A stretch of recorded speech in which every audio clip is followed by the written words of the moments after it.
한때 1,500원을 돌파하는 게 아니냐는 우려가 나왔던 원달러 환율이 오늘 1,230원대에서 개장하면서 7개월여 만에 최저치를 보였습니다. 지난해 우리 금융시장을 압박했던 달러 강세 현상이 완화되는 모습을 보이는 요인은 무엇인지, 또 향후 우리 경제 영향 어떻게 될지 권혁중 경제평론가와 자세히 짚어보겠습니다. 어서 오십시오. 네, 안녕하십니까. 예. 뭐 어쨌든 올해 들어서 네. 뭐 지난해와 올해가 지금 사이가 얼마 크진 않지만 뭐 주가 지수도 그런 것 같고 네. 뭔가 좀 사인이 좋게 좀 흘러가는 것 같습니다. 네. 원달러 환율 7개월 만에 1,230원대. 물론 뭐 예전에 비하면 이것도 낮은 건 아닙니다만 네네. 작년에 뭐 한참 그럼요. 높았을 때 비하면은 진짜 많이 내려왔네요. 예, 그나마 좀 안도의 한숨을 쉬었다. 그러니까요. 예, 좀 생각을 해보겠는데 음. 그럼 이렇게 왜 환율이 이렇게 낮아졌을까? 그러니까요. 그러니까 안정화 좀 되고 있을까라고 본다 그러면 일단 미국의 환경이 거시 환경이 좀 많이 바뀌고 있다. 거시 이렇게, 환경이. 예, 이렇게 좀 볼 수가 있겠는데 일단 미국의 임금 상승률 자체가 좀 낮아지고 있습니다. 그러니까 이게 왜 그러냐면 보통 이제 고용 지표는 워낙 잘 나왔어요. 저 완전 고용이라고 표현할 정도로 고용 지표 잘 나오면 사실 금리를 이제 더 인상할 가능성이 있잖아요. 그렇잖아요. 근데 요인이 임금 되죠. 상승률은 낮아졌습니다. 그것도 또 특이하더라고요. 예, 그 임금 상승률이 낮다 보니까 이제 연준 입장에서 금리를 급격하게 올릴 필요가 또 없어지는 거죠. 그러니까 그게 이제 시장에서 올라가야 금리를 올리는 그 네. 뭐 명분인 건데. 맞습니다. 그렇죠? 네. 그러다 보니까 임금 상승률이 이번에 12월 달에 미국 노동부가 고용 보고서 나왔던 게 시간당 임금 상승률이 0.3% 나왔는데 컨센서스가 0.4% 인상이었거든요. 그러니까 그보다 더 낮아진 거죠. 그러니까 임금 상승률이 이제 조금 낮아지니까 그러면 금리를 급격하게 올릴 필요는 없다. 그러니까 기대가 있는 거예요, 시장에서 이제는. 그러면은 임금 금리의 인상 속도가 느려질 가능성, 완화될 가능성에 대한 기대감이 높아지면서 시장이 이제 선반영이 되고 있다. 이렇게 예. 좀 평가를 해볼 수가 있겠는데 네. 이런 거 봤을 때 이제는 시장의 분위기를 읽을 수 있고 또 하나가 이제 기대 인플레이션에 이제 아까도 리포트에 잠깐 나왔지만 5%로 나왔습니다. 근데 기대 인플레이션이 뭐냐면 이 시장의 참여자, 특히 소비자들이 1년 후에 이제 금리를 이제 예상하는 건데 이게 5% 나왔단 말이에요. 근데 시장의 컨센서스보다 더 낮게 나왔고 예상치보다 그다음에 점점 줄어들고 있습니다. 이게 낮아지고 있거든요. 그렇게 된다 그러면은 일단은 기대 인플레이션이 높아진다는 게 뭐가 문제가 생기냐면 그러니까 매번 말씀드리지만은 물가 상승이 내 월급 빼고 다 올라 이러면은 노동자들은요 당연히 월급 올려달라 그래요. 그렇죠. 예, 월급 올려주면 서비스 지수도 오르게 되고 그 다음에 이제 제품 가격도 오르게 됩니다. 그러니까 기대 인플레이션이 그렇게 물가 영향이 많이 줘요. 맞아요. 근데 기대 인플레이션이 낮아지는 겁니다. 그랬더니 시장에서는 야 그러면 기대 인플레이션 낮아지니 그러면 또 연준이 급격하게 금리를 올릴 이유가 또 사라지는 거죠. 그렇군요. 그러다 보니까 그러면 강달러가 좀 사라질 가능성도 있겠다라고 해서 지금 이제는 오히려 반대적으로 우리의 원화 가치가 좀 오르고 있는 상황이다 이렇게 보시면 되겠고요. 그렇군요. 또 하나의 또 핵심이 미국의 리오프닝입니다. 그러니까 리오프닝. 중국의 리오프닝. 그렇죠. 예. 중국의 리오프닝. 중국이 이제 경제 재개를 다시 이제 시작을 했거든요. 완전 개방을 다시 한번 했어요. 그래서 지금 그러니까요. 시장에서는 이거에 대해서 기대감이 굉장히 높아지고 있고 왜 그러냐면 우리나라의 경제와 중국의 이제 동조한 현상이 있거든요. 그러니까 중국이 경제를 이제 다시 한번 리오프닝 시대로 간다 그러면 우리나라 시장에 고스란히 영향을 미칩니다. 그러다 보니까 원화 가치가 당연히 높아질 수밖에 없죠. 위안화 가치도 높아지고 이러면서 이제 동조한 현상 때문에 사실 지금의 이제 원화 가치가 좀 상승되고 있는 추세로 가고 있다. 이렇게 좀 말씀을 드리겠습니다. 그렇겠네요. 하락세를 타기 시작하고 있는 원달러 환율. 네. 이게 그렇다면은 어디까지 내려올까도 궁금할 텐데 여기서 지금 더 하락하게 되면은 물가에 미치는 영향도 좀 생각해 봐야 되겠고요. 이제 올해 뭐 첫 금융통화위원회도 앞두고 있는 상황인데 한국은행이 운신의 폭이 좀 넓어졌다 이렇게 네. 좀 봐야 될까요? 그렇죠. 이제 운신의 폭이 조금 넓어졌다 이렇게 평가해 볼 수 있겠고 일단 환율 자체가 내려간다라고 봤을 때는요 우리 입장에서는 약간 이제 우호적인 환경이 이제 열린다라고 볼 수가 있겠습니다. 특히 이제는 아마 13일 이제 금통위가 열리게 되는데 아마 그 전에 이제 중요한 변수가 하나 지수가 발표가 됩니다. 미국의 이제 CPI 지수, 소비자 물가 지수인데 이게 우리 시간으로 12일 밤 10시 30분에 이제는 딱 알려지게 되거든요. 보도가 될 텐데 이때 아마 금통위 위원들도 요거 아마 보지 않을까. 물론 결정이 돼 있었겠지만 그래도 아마도 변수로서 작용할 가능성이 있는데 지금 시장은 되게 우호적이에요. 물가 지수가 내려갈 것이다. 예상치 6.6인가 네, 6.6. 그렇죠? 예, 그보다 좀 낮아질 것이다라는 이제 전망도 지금 나오고 있거든요. 그래서 아마 금통이 봤을 때 이제 아까도 말씀드렸지만 미국의 거시 환경이 매크로 환경이 생각보다 좋은 환경으로 지금 가고 있어서 예상보다 그래서 아마 지금 운신의 폭이 우리나라의 금통의 운신의 폭이 좀 넓어질 가능성이 굉장히 크고요. 그러게 되면 역시나 또 환율에 또 영향을 미칠 수밖에 없겠죠. 그렇죠. 그래프 보듯이 계속 환율이 지금 낮아지고 있는 모습 맞아요. 나오고 네. 있거든요. 네. 환율이 낮아지면은 당연스럽게 우리나라에 이제는 물가에 큰 영향을 미칠 수밖에 없다. 일단 이게 환율이 높아진다는 얘기는 사실 수입 물가가 높아진다는 얘기거든요. 맞아요. 그만큼 돈을 많이 주고 사와야 되잖아요. 근데 환율이 낮아진다? 그럼 수입 물가가 낮아집니다.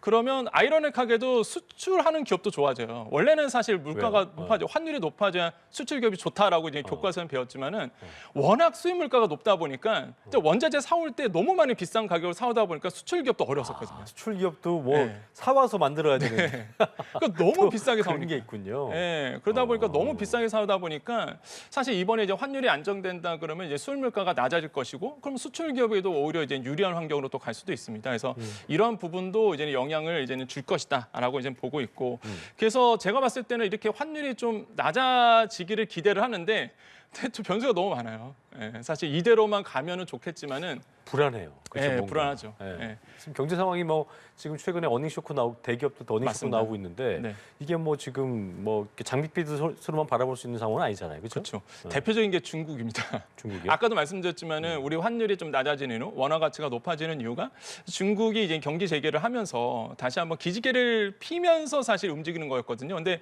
중국이 언제든지 또 봉쇄를 할 수 있어요. 이게 한두 번 당한 게 아니다 보니까 우리나라 시장이 코로나 때문에. 네, 코로나 때문에 언제든지 또 중국이 봉쇄 정책을 취한다 그러면 다시 한번 또 우리나라 시장에 영향을 미칠 수밖에 없다. 이런 부분이 이제 환율에 또 영향을 줄 수 있는 크나큰 이제 변수로 작용할 수 있고 또 대표적인 게 또 미국이 이제 아까도 말씀드린 거시 환경입니다. 또 물가 지표라든지 생각을 깨고 또 높아지면 그 다음 달 또 뭔가가 또 예상보다 예. 높게 나오거나 안 좋게 나오면. 그렇죠. 그렇죠? 그렇게 되면은 또 우리나라 환율에 영향을 미치다 보니까 지금 뭐 확정된 건 아무것도 없다. 만약에 확정된 게 있었으면 아마 경제가 이렇게 우리나라 경제가 갑자기 휘청이는 일은 없었을 텐데 그만큼 이제 변수가 이제 변동성이 심한 시장이라고 이해하시면 되겠다. 그래서 지금 좀 안타깝지만 경상수지가 적자로 지금 돌아섰습니다. 맞아요. 그것도 예. 문제더라고요. 예, 그러다 보니까 사실 이런 부분도 좀 영향이 우리나라 경제에 좀 영향을 크게 주고 있는 부분들이 좀 안타깝게 생각한다라고 생각을 해봅니다. 빨리 좀 무역 수지가 좀 플러스로 올라가는 맞습니다. 게 중요한 것 같기도 하고. 근데 아까 얘기했던 것처럼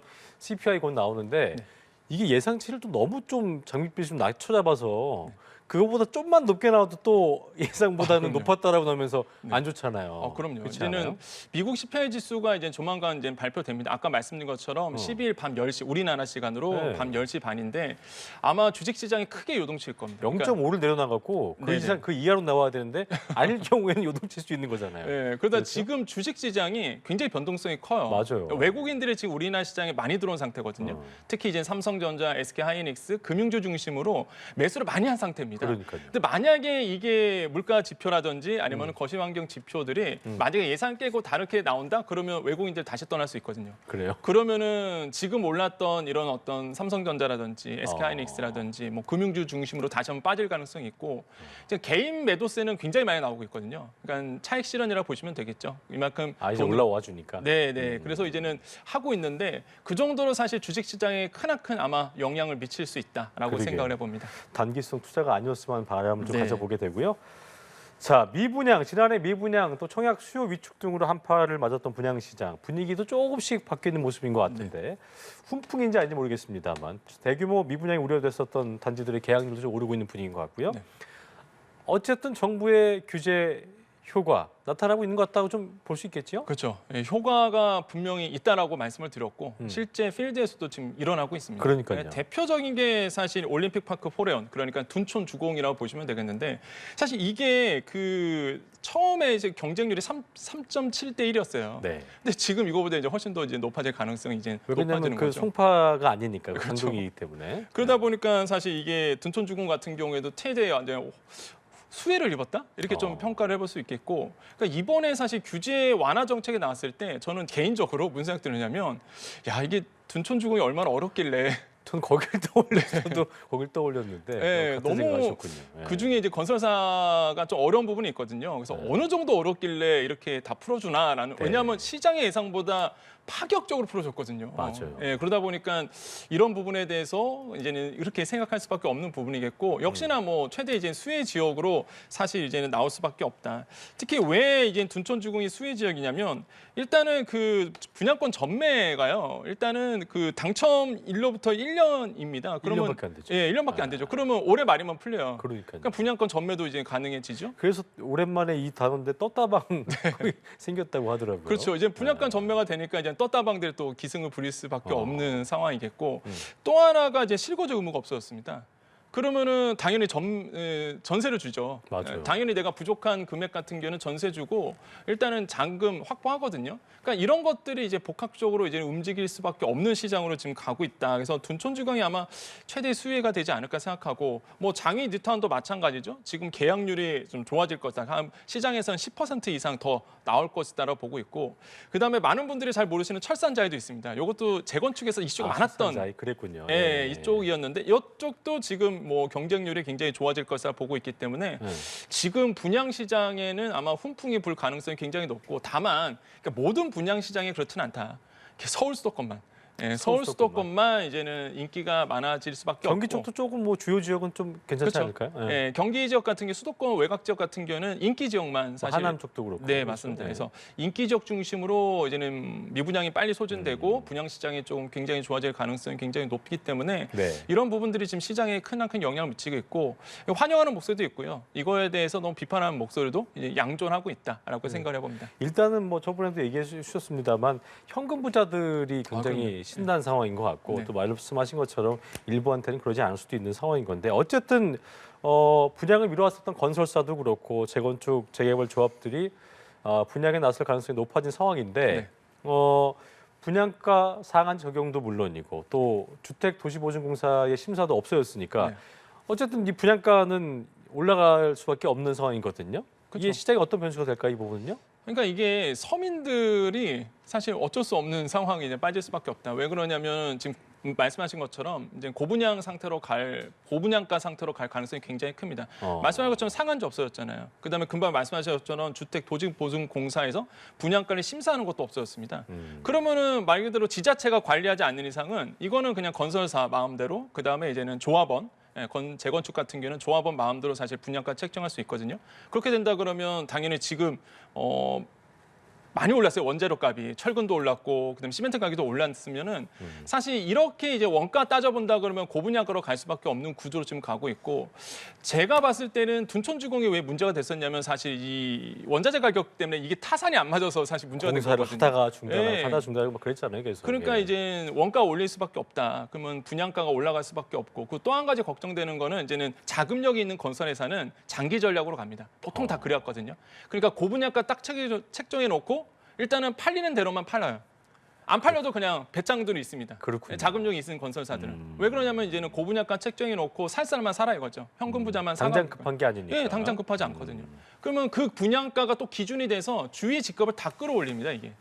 그래서 사실 지금의 이제 분양 시장이 규제를 완전히 풀어준 게 저는 좀 우려스러운 부분이 사실 없지 않아 있거든요. 그러니까 아까 말씀하신 것처럼 어떤 자본시장이 보이지 않는 손해의 흐름을 네. 이전 정부에서 너무 눌러놨다면 이게 이제 이긴 거 이 보이지 않는 손이 이긴 거라 볼 수 있을 텐데 네. 갑자기 또 이걸 봉쇄를 풀어 봉인 해제를 하니까 이 부작용을 지금 얘기해 주신 거잖아요. 그렇죠. 이런 부분들이 좀 우려스럽긴 하네요. 그래서 지금 분양 시장에서 가장 우려스러운 게 고분양가가 책정이 되고 고분양가가 책정되면서 그 지역에 있는 집값이 또 다시 오르는 이게 패턴이거든요, 항상.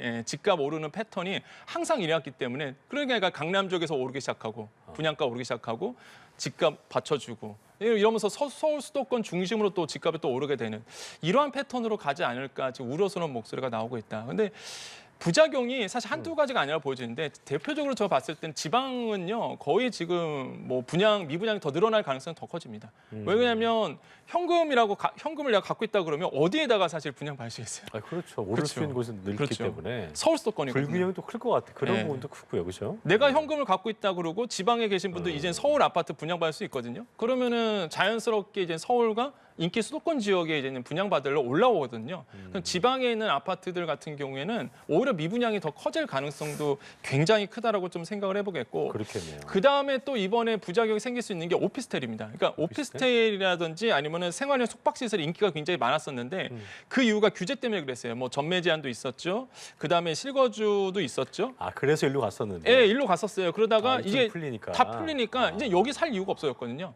근데 지금 짓고 있는 오피스텔부터 시작해갖고 생활형 숙박시설 되게 많거든요. 여기서도 문제가 가능성이 좀 있어요. 이제 돈이 그쪽으로 안 걸려요. 효과처럼 이쪽 치니까 이쪽 올라오고 이거 정부가 되게 이 부분도 신경 많이 써야겠네요. 네, 그래서 그렇죠? 지금 시장에서는 좀 우러서는 목소리가 굉장히 높다. 그러니까 그렇군요. 너무 한꺼번에 규제를 많이 풀다 보니까 굉장히 좀 시장에서는 급격하게 변화된 모습에 또 적응하려고 지금 노력을 하고 있는데 부작용이 만만치 않을 것 같다 이렇게 생각을 해봅니다. 그래요. 지켜봐야 되는 부분인 것 같고요. 자, 끝으로 금리 인상기를 맞아서 뭐 가장 수혜를 본 게 이제 은행들일 텐데 네. 시중은행들 기본급의 300에서 400%에 이르는 성과급 지급하기로 했다고 합니다. 네. 돈 잔치가 이루어지고 있는 건데 실적이 엄청났나 봐요.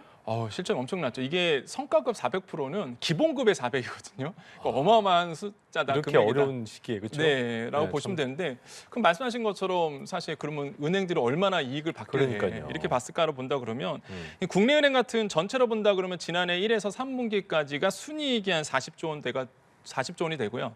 그다음에 이제 5대 은행, 우리가 시중 5대 은행이라고 보통 얘기하잖아요. 여기는 11조 원이 됩니다. 그러니까 순이익만. 그러니까 엄청난 이자 수익을 얻었다. 그러니까 은행들의 수익은요, 이미 아시겠지만은 이제 예대 마진입니다. 그냥 대출해주고 이제 예금 금리 빼주고 이래갖고 이제는 거기서 남는 차액이 사실 은행들의 수익인데 엄청난 수익을 얻었어요. LG 그 순이익 600억이라는 얘기 어제 들었는데 거기서 네네. 들었는데 참 비교가 되네요. 많이 비교되죠. 근데 허탈하네요.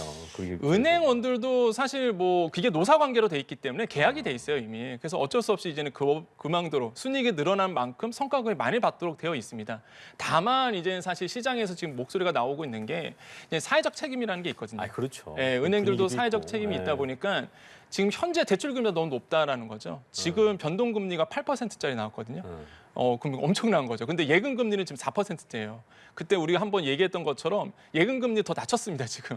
그러니까 수신 금리를 더 낮춘 거죠. 그랬군요. 예, 그래서 지금 갭 2배 차이가 나요. 대출 금리와 8% 상단, 그다음에 예금 금리, 수신 금리 상단이 4%. 그러니까 딱 2배 차이 나잖아요. 그러니까 갭이 너무 벌어지니까 사실 은행들은 더 많은 수익을 얻을 수밖에 없는 상황이고 거기에서 사실 대출 받았던 분들 같은 경우, 특히 자영업자 같은 그 힘드신 경우에는 분들 그렇잖아요. 예, 곡선이 나거든요 지금. 그래서 너무 힘들어지고 있어서 시장에서는 그래서 은행들도 사회적 책임을 다해라. 말 그대로 이제 너무 대출 금리로 가상 금리를 너무 많이 높이는 부분에 대해서 자제할 필요가 있다라고 이제 목소리가 나오고 있습니다. 사회적 정서 그런 분위기도 네. 좀 감안할 필요도 있지 않을까 저희가 맞습니다. 얘기를 해보면서 여기까지 권혁중 평론가와 함께했습니다. 오늘 말씀 고맙습니다. 네, 감사합니다.